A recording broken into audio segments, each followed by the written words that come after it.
My name's Ellie Challis, I'm 20 years old and I'm a Paralympic gold medalist swimmer. And would you mind explaining how you became a quad-amputee? I got meningitis at 16 months old and that resulted in amputations of all 4 limbs. So I'm above knee on both legs and below elbow on both arms. Perfect. And how old were you when you started swimming, and why did you decide to sort of do sport? I was 8 years old when I first learnt to swim.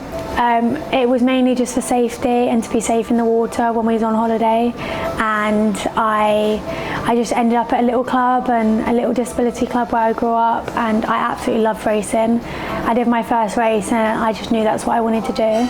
I learned to swim at quite an old age, so yeah, that's how I ended up swimming. And what category do you compete in? I compete in S3, SB2, SM3. So I'm a 3 for free, fly and back. I'm an SB2 for breaststroke, and I'm an SM3 for medley. Okay. And obviously gold in Paris, so amazing. What was the whole experience like for you? The whole experience of Paris was incredible. The feeling of the lead up to the games is so exciting, stressful as well, but so exciting. You get so many fun opportunities leading up to it, and the pressure just builds, and I like the feeling of pressure. So yeah, I just had fun, but racing in front of the crowd, it was so loud, it was insane. I've never honestly heard something like that, and for a swimming event just kind of blew my mind. Yeah, I obviously didn't expect that outcome to be as good. I hoped it would, but I never knew what could happen, but I was the fastest on the day, so it worked out for me. And how would you sort of compare swimming and snowboarding? I think they're so opposite, which is kind of why I love snowboarding. There's a lot of things to think about when I'm swimming. So snowboarding's a bit more just easygoing, if you want to say. I get to think less, which is nice. And how did you first get into snowboarding?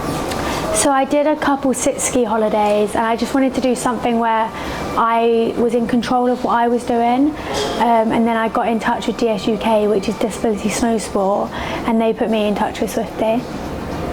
Perfect. What sort of made you want to try it in the first place? It just looked fun and exciting. Again, very opposite to swimming, which is what I wanted to do, and just something to have on the side. Perfect. And are you excited to try the new bindings that Swifty's brought for you today? Yeah, I'm really excited to try them because I've only ever used the same bindings, so I think it'll be interesting. Hopefully it'll be a bit easier. Yeah, do you think with it being a bit lighter it will help with the riding and stuff? Yeah, I think just getting about when I'm not on the snow will obviously be way easier, and hopefully I can be more independent because they're lighter, but I don't really know what it's going to feel like because I've only ever used the same setup, so I'm quite interested to try today. Is that sort of the main goal when you do anything, is to try and be as independent as you can with it? Yeah, definitely independence is key. Obviously be safe when I'm doing it, but also independent, so I don't have to rely on other people and I can do things myself. Would you like to see a specific DAP category introduced in sports like snowboarding? I think obviously including everyone is important, and already over the few years of DAXCOM things are growing quite quickly, and I think there definitely is the people to fill a category, so I think hopefully in the future, yeah. And have you done any sort of snowboarding competitions before? No, I've not done any snowboarding competitions before. Okay. Do you feel like people have ever sort of doubted your ability to do things like snowboarding or the swimming that you do? Yeah, I think especially with snowboarding, I think people probably just think I go on a snowboard and I'm not in control of it and I just go really fast downhill, but actually when you watch it it's a lot more controlled than you'd think, and yeah, with swimming I couldn't swim till such an old age, and it just needed them people that believed in me to help me learn to swim and got there in the end, but there's still like doubt with certain things, and I'm hoping at some point I can be fully independent snowboarding, which at the moment I'm still needing a bit of help to like get on lifts and stuff. So hopefully in the future I can be fully independent. Do you think sport is important for people who have experienced limb loss? Yeah, I think sport itself is important just for fitness and physio, but also like the community through sport.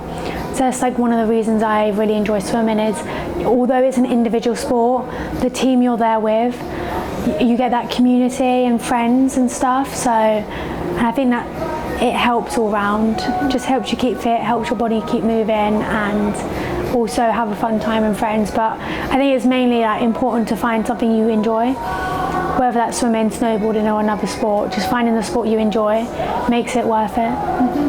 How often do you get to snowboard? I normally snowboard here once a week, but that's very on and off. Some months I do, some months I don't. But I haven't been in a month and a half, so we'll see today. Is that because of swimming commitments, or with it being the winter season? Just with swimming commitments really, and like Christmas and New Year's and stuff, so yeah. Fair enough. Okay, what do you think is one of the biggest misconceptions when it comes to sort of para-athletes?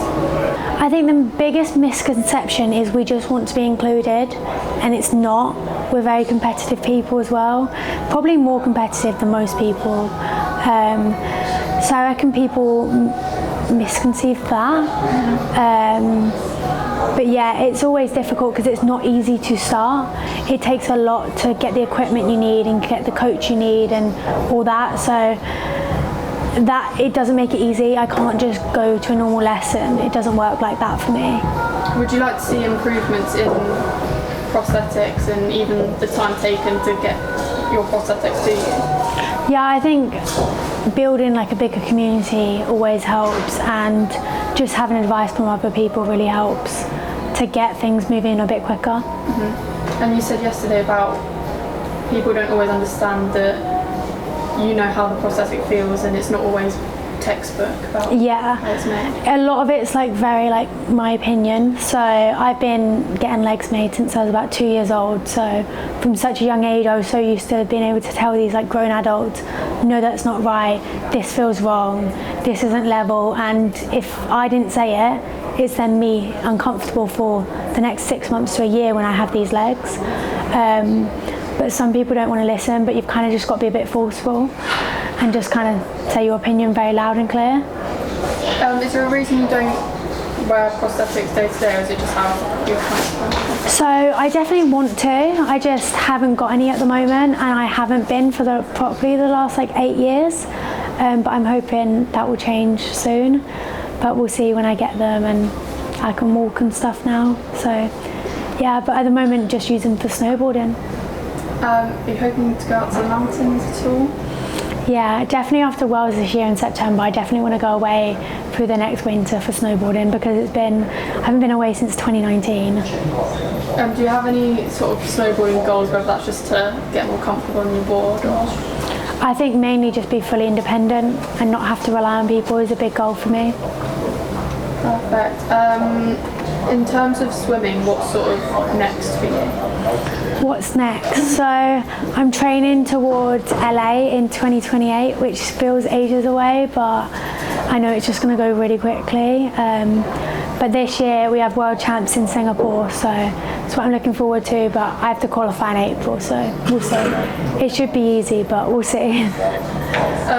And say there was a category introduced in the Winter Olympics, is it something you'd want to consider, or is it just something that you'd be happy for other people to participate in? Yeah, it's definitely something I'd consider. Like at the moment, obviously swimming has been my whole life for a long, long time, and in Paris I got to achieve my dream and do what I wanted in sport.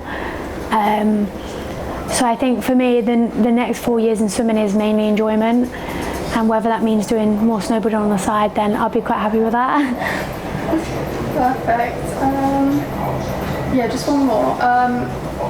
DSUK and Daxcom, how have they both helped you to do this? So Daxcom has obviously helped with my equipment, and Swifty, and I met him a long time ago now, and he's come along, and he used to come every now and then to make sure I was all right and stuff. And GS UK have been so open to helping me and taking advice from Swifty and speaking to him and making sure we're doing things right.